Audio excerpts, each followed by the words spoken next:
Jehová es mi luz y mi salvación, ¿de quién temeré? Jehová es la fortaleza de mi vida, ¿de quién he de atemorizarme? Cuando se juntaron contra mí mis angustiadores para comer mis carnes, ellos tropezaron y cayeron. Aunque un ejército se enfrente contra mí, no temeré, porque tú estarás conmigo. Te damos gracias, Señor de los cielos, te bendecimos. Sabemos, amado Padre, que tú estás con nosotros en todo momento, a cada instante de nuestra vida. Hoy te damos gracias porque no vas a permitir, Señor, que nadie toque en nuestras vidas. Te damos la gloria, la honra y el honor, Señor de los cielos. En tus manos nos queremos colocar. Bendecimos tu nombre, Señor, y te pedimos que impartas tu gracia en medio de tu pueblo. Te pedimos, Señor de los cielos, que utilices la vida de tu siervo, el pastor Fabio. Lo colocamos delante de tu altar de amor, pidiéndote, Señor, que lo respalde y lo use, Señor. Que su palabra, Señor de los cielos, llene nuestra vida, nos guarde, nos proteja, nos enseñe, Señor. Hoy te alabamos, dándote toda la gloria, la honra y el honor. Te bendecimos, te exaltamos y te pedimos que te quedes en medio de nosotros. En el nombre de Jesús. Amén.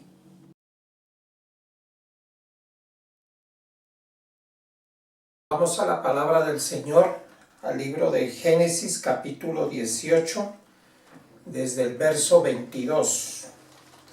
Y se apartaron de allí los varones y fueron hacia Sodoma, pero Abraham estaba aún delante de Jehová. Y se acercó a Abraham y dijo: ¿destruirás también al justo con el impío? Quizá haya 50 justos dentro de la ciudad. ¿Destruirás también y no perdonarás al lugar por amor a los 50 justos que estén dentro de él? Lejos de ti el hacer tal, que hagas morir al justo con el impío, y que sea el justo tratado como el impío. Nunca tal hagas. El juez de toda la tierra no ha de hacer lo que es justo. Entonces respondió Jehová: si hallare en Sodoma 50 justos dentro de la ciudad, perdonaré a todo este lugar por amor a ellos. Señor, te damos gracias, bendecimos tu santo nombre, te damos la alabanza, la exaltación, la gloria, la acción de gracias. Te pedimos que este mensaje sea para la edificación de tu iglesia, Señor. Te pedimos que por medio del Espíritu Santo dirijas este mensaje. En el nombre de Jesús. Amén. Bueno, vamos a leer la traducción en lenguaje actual. Los visitantes de Abraham se apartaron de allí y se fueron a Sodoma. Sin embargo, Abraham se quedó ante Dios. Y acercándose a él le dijo: no me digas que vas a matar a los buenos junto con los malos. Supongamos que en la ciudad se encuentran 50 personas buenas. ¿No perdonarías por esas 50 personas a todos los que allí ven? ¿A todos los que allí viven? Tú eres el juez de toda la tierra. Tú no puedes matar a los que hacen lo bueno junto con los que hacen lo malo. Tú eres un Dios justo. Y Dios le contestó: si encuentro en Sodoma 50 personas buenas, por ellas perdonaré a toda la ciudad. Bueno, este mensaje nos habla acerca de la diferencia que hace Dios entre los justos y los impíos. Los justificados por la sangre de Jesucristo, su Hijo amado, y por los que no conocen y se han negado reiteradamente a conocer al Señor. El término impío significa aquellas personas que no tienen conocimiento de Dios y por supuesto que no les interesa para nada conocer a Dios. Muchas personas tienen esa actitud. No les interesa para nada, absolutamente para nada, relacionarse con Dios. De ahí viene el término impiedad también. La impiedad es lo mismo, es el endurecimiento del corazón. Nos habla en este pasaje la intercesión que hace Abraham con respecto a los justos que podrían haber vivido en esas dos ciudades que iban a ser destruidas por su pecado, por haber ofendido gravemente a Dios, un pecado muy grave, que todos ya sabemos cuál es, y Dios determinó destruir a esas dos ciudades por ese pecado, por ese libertinaje, por esa impiedad. Sin embargo, Abraham se presenta delante de Dios para interceder por los justos. Recordemos que Lot era sobrino de Abraham y que vivía muy cerca a Sodoma y Gomorra. Él había tomado años antes la determinación de independizarse de Abraham y hacer su vida, su trabajo, la agricultura, la ganadería, y le pareció muy bien escoger esa tierra por su fertilidad, por una llanura bastante buena y fértil. Tomó una decisión y realizó ese proyecto. Le faltó quizá a Lot un poco de discernimiento espiritual para entender que a pesar de que la tierra era muy buena, muy fértil, apta para la agricultura y la ganadería, no obstante, había ciudades que por su pecado, por su maldad, ofendían gravemente a Dios. De esa parte no se apercibió Lot, sino que una vez ya establecido en una de esas ciudades, él ya se dio cuenta de la mala conducta de esa gente. Y él no vivía, no estaba de acuerdo, mejor, con esa conducta exageradamente pecaminosa. Recordemos que el pecado de Sodoma y Gomorra era la homosexualidad. Ese era el pecado. Prácticamente que no había un solo hombre que no fuera homosexual. Todos eran homosexuales. Una cosa bastante grave delante de los ojos de Dios. Por eso el Señor determinó que esas dos ciudades iban a ser destruidas. Sin embargo, Abraham intercede. Sabía que Lot, su sobrino, vivía por ahí. Y bueno, seguramente Abraham pensó que había más justos, aparte de Lot. Sin embargo, el Señor le hace caer en cuenta a Abraham que si hubiese 50 justos, perdonaría a toda la ciudad. Y Abraham continúa intercediendo. Bueno, quizá no haya 50, haya 45, 40, 30, 20, 15, 10, 5. Pero la verdad es que no había gente arrepentida. No había nada que hacer. La determinación ya estaba tomada y se iba a ejecutar. Le da la oportunidad Dios de salir. Los ángeles, antes de destruir a estas dos ciudades, le instaron a Lot a abandonarlas.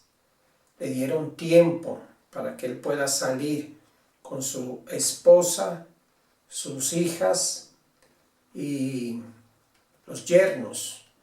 Pero estos a última hora, bueno, se volvieron atrás y no salieron con sus prometidas. La esposa de Lot, por su parte, aunque se le había hecho la exhortación de que no regrese a mirar, ¿sí?, ella lo hizo y se convirtió en una estatua de sal. De modo que los únicos que pudieron salir de estas dos ciudades fueron Lot y sus dos hijas.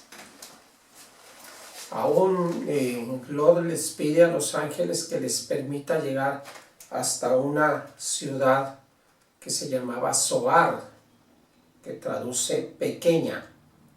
Los ángeles le dieron esa posibilidad. Sin embargo, cuando Lot llega a Zoar, no se establece ahí. Quizá Lot estaba lleno de temor, de miedo por lo que le esperaba, ese juicio terrible de Dios contra esas ciudades, y más bien decidió irse a las montañas. ¿Por qué es importante este pasaje de la intercesión de Abraham sobre los justos? Porque dice Abraham: Dios mío, perdona mi atrevimiento de hablar contigo, pues ante ti no soy nada. Pero ¿qué pasará si en toda la ciudad solo hay 45 buenas personas? ¿Destruirás de todos modos a la ciudad? Dios respondió: si encuentro esas 45 personas, no las destruiré. Una vez más Abraham dijo: ¿y qué tal si solo encuentras 40? Bueno, y así sucesivamente, y llegamos hasta el verso 32. De nuevo dijo Abraham: yo te ruego, Dios mío, que no te enojes conmigo, pero solo insistiré una vez más. ¿Y qué tal si solo se encuentran 10? Y Dios le aseguró: por esos 10 no destruiré la ciudad.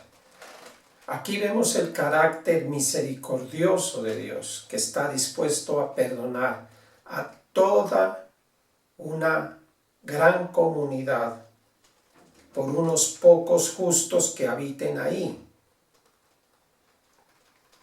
¿Sí? Suponemos que Sodoma y Gomorra eran ciudades con ciertas características de ciudades grandes para la época, no sabemos cuántos habitantes podían tener, pero si hablamos de ciudades eran porque considerablemente eran grandes en población.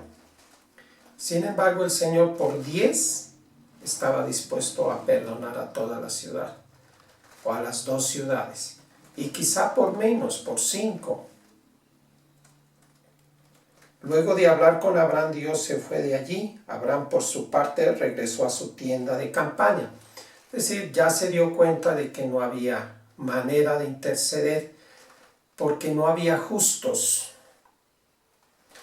Esto nos habla sobre el juicio que ha de venir también sobre la humanidad en la última etapa de la historia de la humanidad, en la cual estamos viviendo y nos acercamos cada día al final de esa culminación.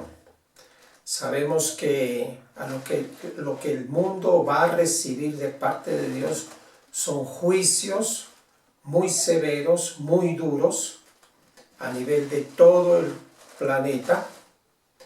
Conocemos ese espacio de tiempo, en realidad es bastante corto. Los 7 años de la gran tribulación, son los juicios que Dios va a desatar sobre la humanidad impía, así como desató sus juicios contra Sodoma y Gomorra. Pero ¿por qué es importante el pasaje que estamos leyendo? Porque Dios no va a destruir a los justos con los impíos. Esta es una señal profética, inequívoca, de que la iglesia de Cristo va a salir antes de que comiencen los juicios de la gran tribulación. No es durante la gran tribulación, ni es al final de la gran tribulación, porque hay interpretaciones que así lo dicen, que la iglesia va a ser arrebatada al comienzo, en la mitad o al final de de este espacio de tiempo. Pero no, porque mire, el pasaje que leemos, Abraham, un hombre de Dios, intercede ante el mismo Señor para que no ejecute el juicio para justos e impíos. Por eso le dice, ¿destruirás tú al justo juntamente con el impío? El Dios de toda la tierra, el juez de toda la tierra, no va a hacer eso, porque Él es correcto, el Señor es justo. Entonces es una señal profética muy clara para nuestros días de que la iglesia del Señor, la verdadera iglesia de Cristo, la iglesia que camine con el Señor, como caminó Enoc, séptimo desde Adán, que también se convierte en una señal importantísima para entender la separación que hace Dios. Él no va a destruir a los justos con los malvados.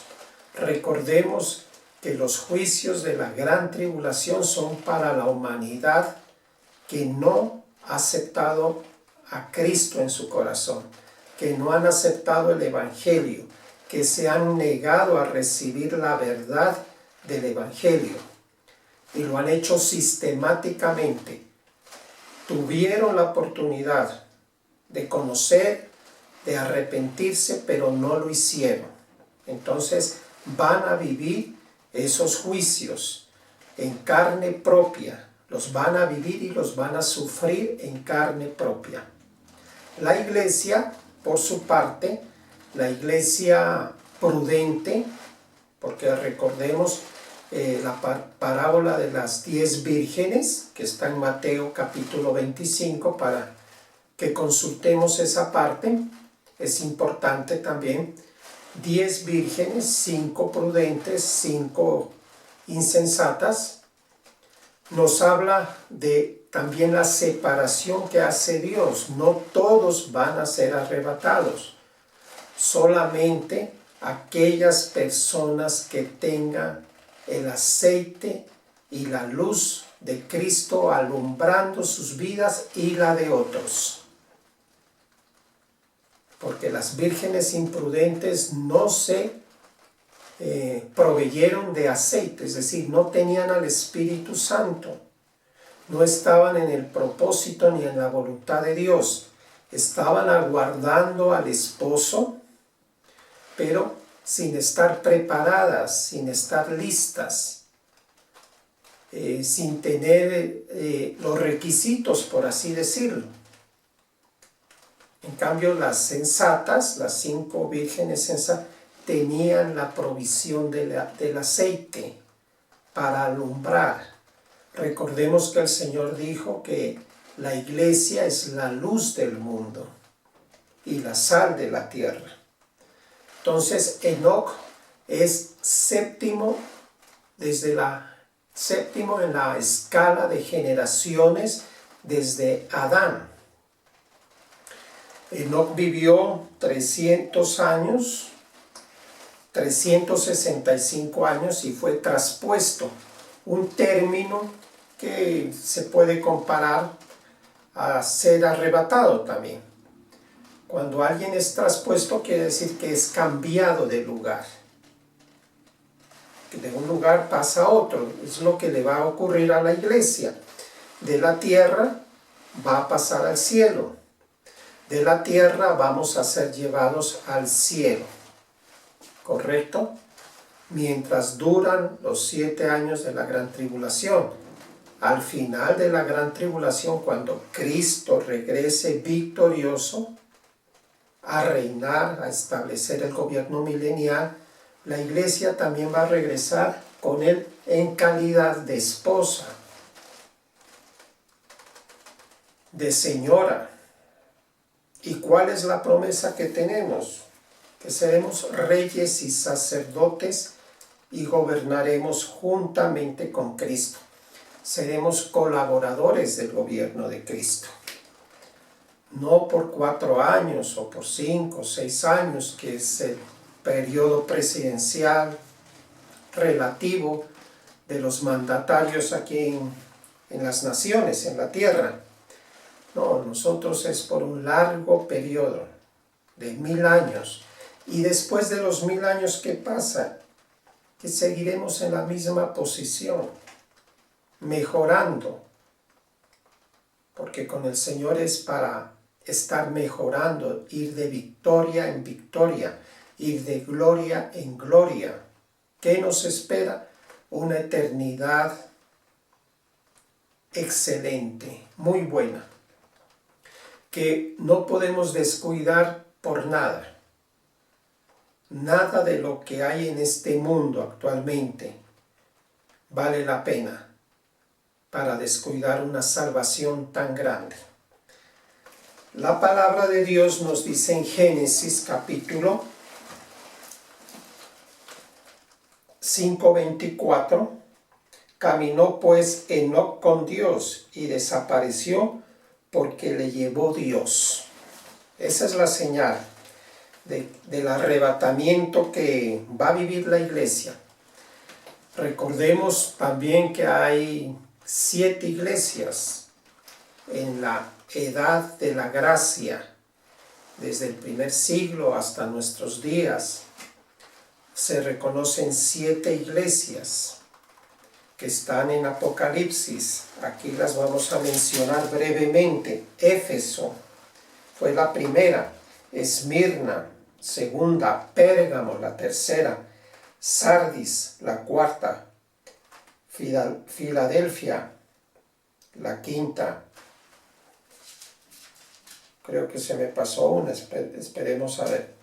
Éfeso, Esmirna, Pérgamo, Tiatira, Sardis, Filadelfia y Laodicea, que es la séptima. Aquí hay una correspondencia. Laodicea es la séptima iglesia en la era general de la iglesia, del primer siglo hasta nuestros días. Estamos en la iglesia séptima. Somos la iglesia de Laodicea. Enoc era séptimo en la escala de generaciones desde Adán, el séptimo. Hay una correspondencia. El Señor nos está hablando, el Señor nos está diciendo algo, nos está mostrando una señal. Así como Enoc fue traspuesto o arrebatado, la iglesia séptima, en la escala de la generación de la iglesia, le va a suceder igual. La iglesia de Laodicea es la última. Es la iglesia que va a ser arrebatada. ¿Correcto? Entonces tenemos esa correspondencia que la debemos tener bastante en cuenta. Ahora, ¿cuáles son las características de Laodicea? Laodicea no es la mejor iglesia, ¿correcto? No es la mejor iglesia, es la iglesia tibia, es la iglesia indiferente. Escribe al ángel, perdón un ratito, verso 14 del capítulo 3 de Apocalipsis. Y escribe al ángel de la iglesia en Laodicea. He aquí el amén, el testigo fiel y verdadero, el principio de la creación de Dios. Dice esto: yo conozco tus obras, que ni eres frío ni caliente. Ojalá fueses frío o caliente. Pero por cuanto eres tibio y no frío ni caliente, te vomitaré de mi boca. Es la iglesia acomodada, es la iglesia que la pasa muy bien, la iglesia que se conecta mucho con el mundo, que contemporiza con el mundo, que no hace diferencia entre lo santo y lo profano. Esa es la iglesia de Laodicea. Pero ¿a qué la llama el Señor? La llama al arrepentimiento. Le dice en el verso 18: por tanto, yo te aconsejo que de mí compres oro refinado en fuego para que seas rico, y vestiduras blancas para vestirte, y que no se descubra la vergüenza de tu desnudez, y unge tus ojos con colirio para que veas. Antes le dice el Señor a esta iglesia, por cuanto tú dices, yo soy rico y me he enriquecido. El término enriquecimiento aquí lo podemos entender como una zona de confort. O sea, la iglesia está acomodada, está prosperada, está muy bendecida por el Señor, pero es una iglesia que no participa, que se relaja, que se hace a un lado. Por ejemplo, que la evangelización no les interesa, la predicación de la palabra no les interesa, el estudio de la Biblia tampoco les interesa. Una iglesia que disfruta las bendiciones de Dios, pero sin comprometerse mucho. En realidad es la iglesia más pobre de las 7.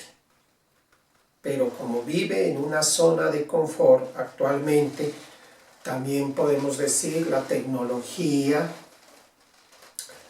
todo eso nos distrae, ¿sí? Usamos la tecnología no para el evangelismo, usamos la tecnología no para edificar a otras personas y a nosotros mismos. Usamos la tecnología en cosas vagas, superficiales, vanidosas, las redes sociales. La gente cristiana pierde mucho tiempo en las redes sociales, etc.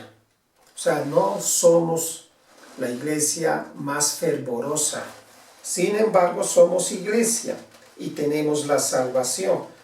Ahora, si esta iglesia persiste en esa conducta, el Señor va a someterla a las pruebas, a los quebrantamientos, a las dificultades, antes de que se pierdan. ¿Correcto? ¿Por qué le dice? Por tanto, aquí le dice en el verso 18, por tanto yo te aconsejo que de mí compres oro refinado en fuego. ¿Qué es el oro refinado en fuego? La palabra de Dios. Estudia, lee, profundiza, cerciórate. ¿Sí? Mira que lo que se está anunciando hoy no es una locura. Está escrito en la palabra. A la humanidad le vienen unos juicios terribles y a los cristianos tibios, carnales, de pronto hasta se quedan. Si no se arrepienten, como debe ser, y no convierten su vida a Cristo, sino acomodan su vida a Cristo, ahí queda el interrogante, porque son como las vírgenes insensatas, y las vírgenes insensatas no entraron. Cuando ellas llegan con el aceite ya fue tarde. Las 5 vírgenes prudentes habían entrado y se cerró la puerta. Óigase bien, se cerró la puerta. Y ellas gritaron desde afuera, Señor, ábrenos. Y el Señor dentro del recinto les dice, no las conozco. Reflexionemos sobre eso. ¿Correcto? El oro refinado en fuego es la palabra de Dios para que seas rico. Actualmente la ignorancia de la palabra de Dios es grande, no solo en los impíos por supuesto que ellos no estudian, lo sabemos, no les interesa, ni siquiera entienden la Biblia. Y si a eso vamos, Dios los va a entender mejor a ellos, es que no tienen el Espíritu, no han nacido de nuevo. Entonces, ¿cómo se va a aspirar que gente así conozca la Biblia, estudie, ore? No.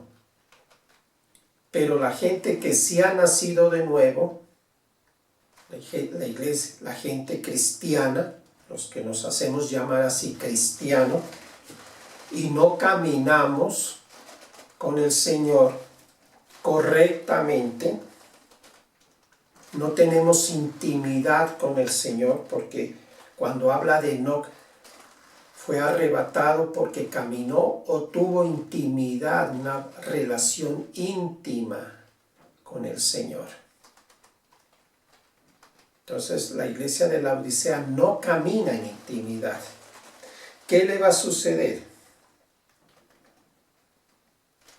Le va a suceder que el Señor la va a quebrantar, la va a humillar, la va a doblegar para que se arrepienta. Aquí lo dice, verso 19, yo reprendo y castigo a todos los que amo. Sé pues celoso y arrepiéntete. En realidad es mejor entrar al reino de los cielos cojo, manco o tuerto. Es mejor entrar así que no entrar o irnos completicos al infierno. Entonces el Señor sabe que una iglesia que no le camina bien, correctamente, no queda otra alternativa sino doblegarla, humillarla, por misericordia, porque si no lo hace, se van a perder. El Señor no quiere que nos perdamos. ¿Sí? Entonces debemos caminar con el Señor, buscarlo. Mire, en realidad somos gente llena de privilegios, gente muy bien tratada por el Señor. Actuemos en correspondencia. Los mandamientos del Señor no son gravosos, no son imposibles de cumplir, simplemente se necesita disposición de corazón. Eso es mejor que el Señor nos quebrante. Ahora, entiéndase bien, el quebrantamiento puede ser de muchas maneras. Te quita a alguien que amas o a algunas personas que amas, te las puede quitar. Te puede quitar propiedades, puede hacer que pierdas dinero, puedes hacer el Señor que se te venga la bancarrota, que se te vengan enfermedades, qué sé yo, tantas cosas. Aún el Señor te puede quitar la vida si tu pecado o el pecado de cualquier persona es bastante grave, te puede quitar la vida. Es decir, cuando el Señor dice en el verso 19, yo reprendo y castigo a todos los que amo, no juguemos con eso. No nos acerquemos a la candela. Si ya sabemos que la candela quema, pues no nos acerquemos, tengamos temor de Dios. Sabemos lo que es correcto hacerlo, pero no se lo hace. Porque tenemos argumentos. Hay que arrepentirse de corazón.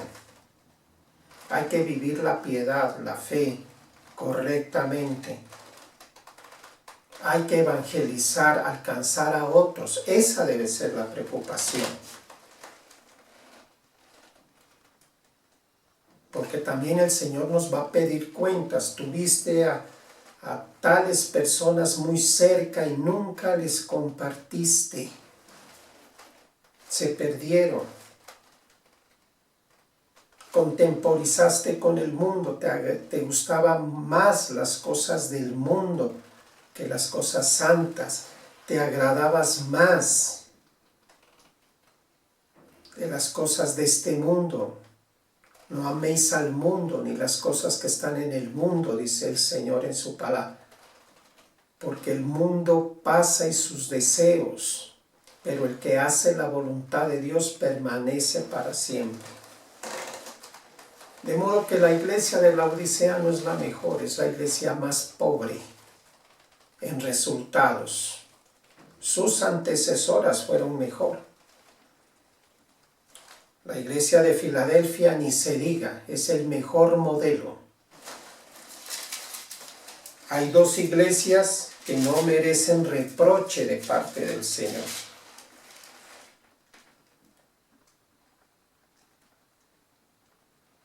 Es la iglesia segunda, Esmirna, no merece ningún reproche de parte del Señor. Y Filadelfia, que tampoco merece ningún reproche. Esas dos iglesias son las iglesias ricas espiritualmente, aunque eran pobres materialmente. La Odisea es rica materialmente, pero es pobre espiritualmente.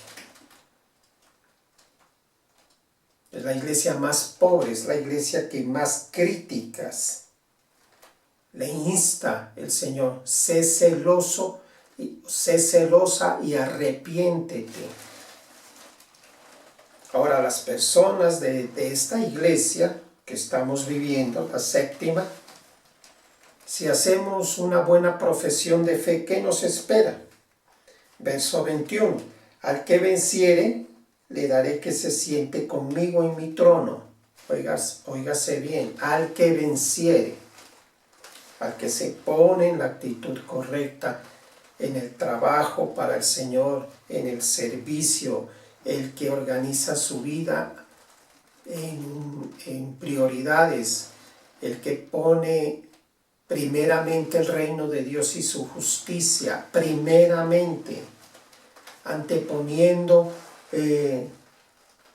las cosas, o sea, posponiendo las cosas personales.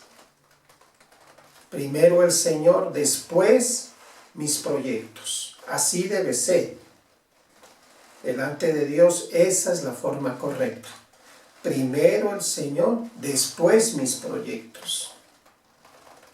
Pero la Odisea, ¿cómo es? Primero mis proyectos, después el Señor. Es inversa, es al contrario. Es el cristiano carnal, es el cristiano no comprometido. El cristiano que vive para sí mismo, no vive para el Señor.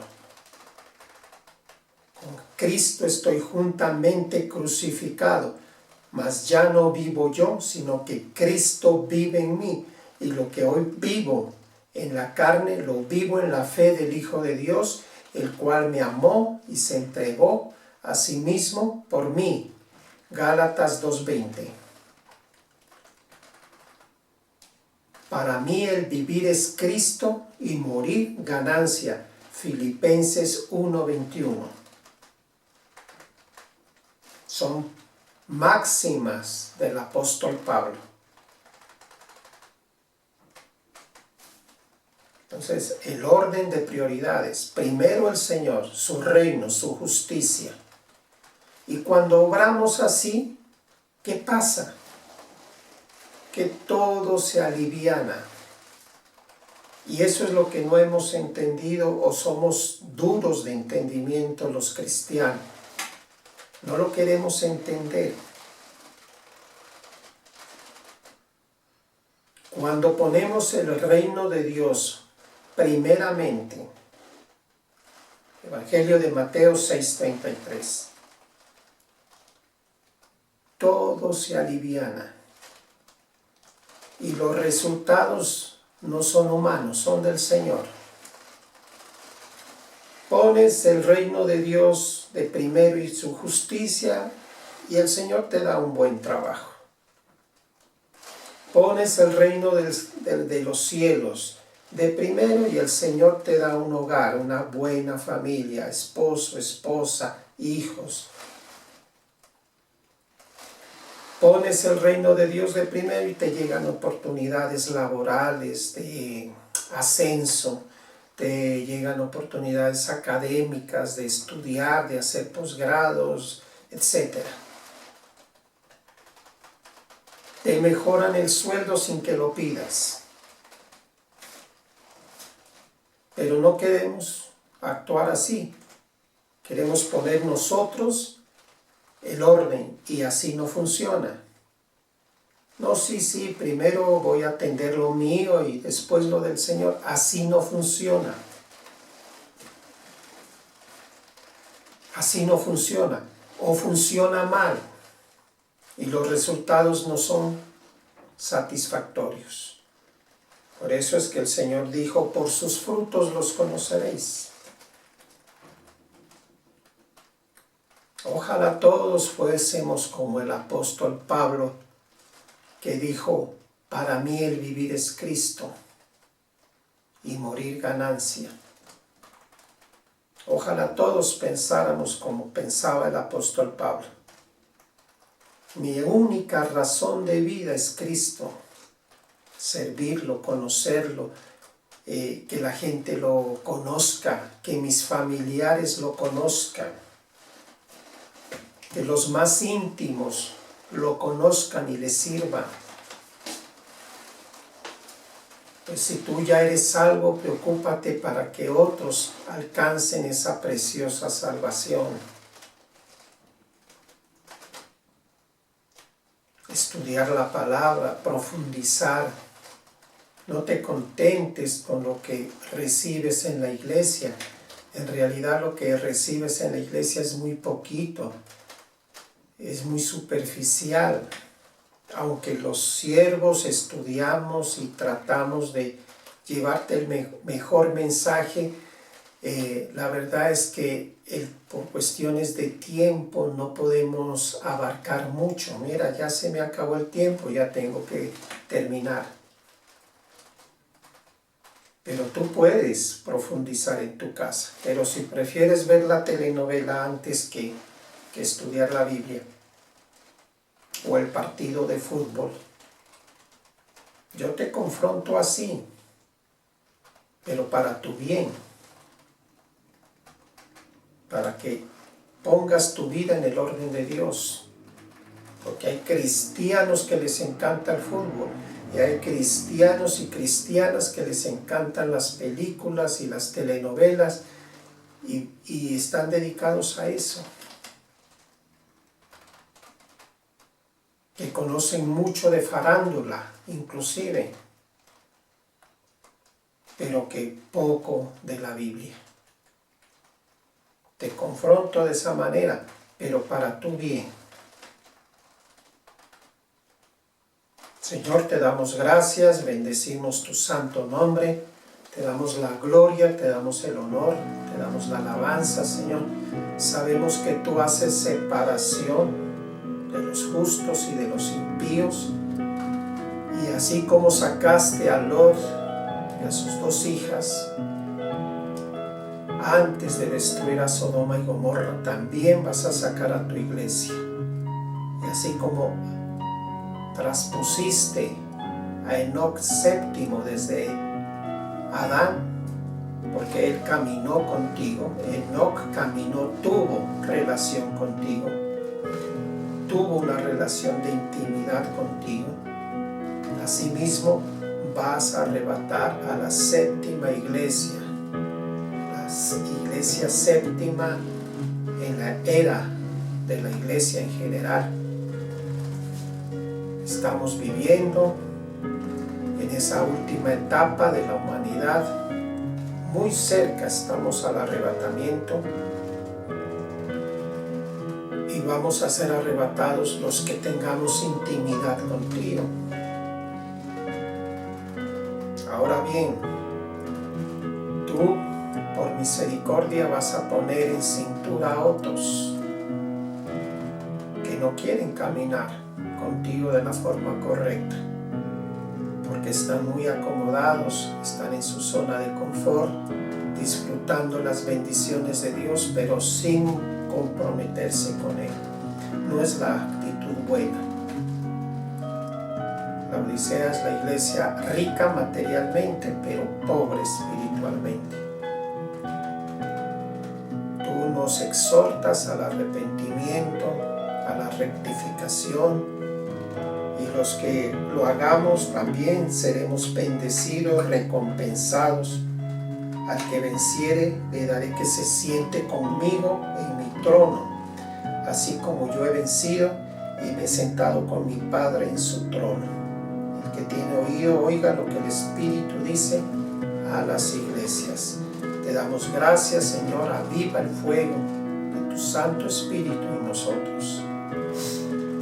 Que sin necesitamos pasión por aprender, por servirte, por tener un ministerio, por alcanzar a las almas que no tienen redención, a estar orando por las personas que tú conoces, por tus familiares. Todos tenemos familiares inconversos, todos. Y tú les conoces el nombre, y tú les conoces el apellido y sabes mucho de ellos. No seamos indiferentes. Debemos orar. Ahora, no solo por los familiares, sino también en general por el mundo entero. Porque ancha es la puerta que lleva a la perdición y muchos entran por ahí. Pero es angosta la puerta que lleva a la vida, a la salvación. Son pocos los que la encuentran. Si tú ya encontraste el camino y eres salvo, dale gloria a Dios. Pero también preocúpate por alcanzar a otros. El tiempo está cerca, las señales se están cumpliendo y no queda mucho tiempo para interceder. Miremos el ejemplo de Abraham intercediendo por los justos, para que haya justos. El afán, el deseo ferviente de Abraham era que ojalá en Sodoma y Gomorra hubiesen justos, para que el Señor los saque, para que no perezcan juntamente con los impíos. Ese debe ser nuestro anhelo, que el Señor saque a gente que conocemos, gente que no conocemos, que los saque antes de que comience esos años de tribulación. Como lo dice la palabra de Dios, que nunca ha habido ni volverá a haber una experiencia así tan terrible para la humanidad. Te damos gracias, Señor, y gracias por permitirnos compartir tu palabra. Bendecimos a la iglesia a la cual va dirigido este mensaje, Señor, en el nombre, en la autoridad de Jesús, con acción de gracias. Amén y amén.